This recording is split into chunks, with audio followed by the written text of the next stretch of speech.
4, 7 എന്നിവ കൊണ്ട് ഹരിക്കാവുന്ന ഏറ്റവും വലിയ മൂന്നക്ക സംഖ്യ കാണുക. നമുക്ക് രണ്ട് സംഖ്യ തന്നിട്ട് 4, 7 എന്നിവ കൊണ്ട് ഹരിക്കാവുന്ന എന്ന് പറയുമ്പോൾ നമുക്ക് ഈ വാചകത്തിൽ ഇങ്ങനെ ഉണ്ടെങ്കിൽ എന്നിവ കൊണ്ട് ഹരിക്കാവുന്ന എന്നൊരു വാചകം ഉണ്ടെങ്കിൽ നമുക്ക് LCM ആയിരിക്കും കാണേണ്ടത്. അപ്പോൾ 4ൻ്റെയും 7ൻ്റെയും LCM കാണാം. 4, 7 ഇതിൻ്റെ LCM കാണണം. ഈ 4ൻ്റെയും 7ൻ്റെയും പ്രത്യേകത ഇതിന് പൊതു ഘടകം ഇല്ല. 4നും 7നും കോമൺ ഫാക്ടർ ഇല്ല. പൊതു ഘടകം ഇല്ലാത്ത രണ്ട് സംഖ്യകളുടെ LCM എങ്ങനെ കാണുക?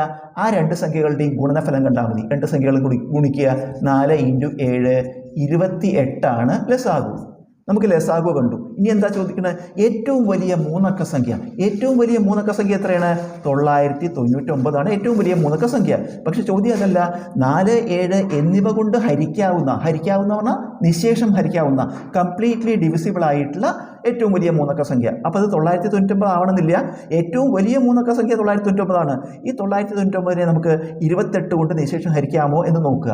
999 28 കൊണ്ട് ഹരിക്കുക. 28.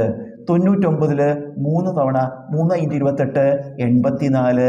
ഇത് കുറയ്ക്കുമ്പോൾ 15 എന്ന് വരും. അടുത്തക്കം 9. ഇത് നമുക്ക് 28 ഇതിൽ 5 തവണ പോവും. 5 × 28 140. കുറയ്ക്കുമ്പോൾ 19 എന്ന് വന്നു. ഇതാണ് ഇവിടെ ശിഷ്ടം വന്നു. ഇവിടെ ഇനി ഇറക്കിയിടാനില്ല. അപ്പം ഇത് നമുക്ക് എന്താണ്? ശിഷ്ടമാണ്. അപ്പോൾ ഏറ്റവും വലിയ മൂന്നക്ക സംഖ്യ 999 999 28 കൊണ്ട് കൃത്യമായി ഹരിക്കാൻ പറ്റില്ല. നിശേഷം ഹരിക്കാൻ പറ്റില്ല. കാരണം എന്താ? ശിഷ്ടം വന്നു. നമുക്ക് നിശേഷം ഹരിക്കാവുന്നതെന്ന് വരണം. അപ്പം ശിഷ്ടം വരാൻ പാടില്ല. അപ്പം ശിഷ്ടം ഇവിടെ വന്നു. ശിഷ്ടം വരരുത്. ശിഷ്ടം വരരുത് പറഞ്ഞാൽ ഈ 19 ഇവിടെ പാടില്ല. 19 ഒഴിവാക്കണം. അതായത് എന്താണ്?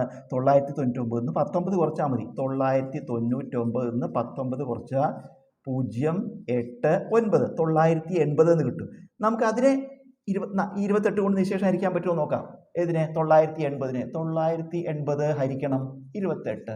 ഇപ്പോൾ 3 തവണ 3 × 28 84. കുറയ്ക്കും 14 എന്ന് വരും. അടുത്തക്കം 0 140 കൃത്യം 5 തവണ 140 എന്ന് വരും. കണ്ടില്ലേ? ഇപ്പോൾ ശിഷ്ടം 0 കിട്ടി. അപ്പോൾ 4, 7 എന്നിവ കൊണ്ട് ഹരിക്കാവുന്ന നിശേഷം ഹരിക്കാവുന്ന ഏറ്റവും വലിയ മൂന്നക്ക സംഖ്യ എത്രയാണ്? 980.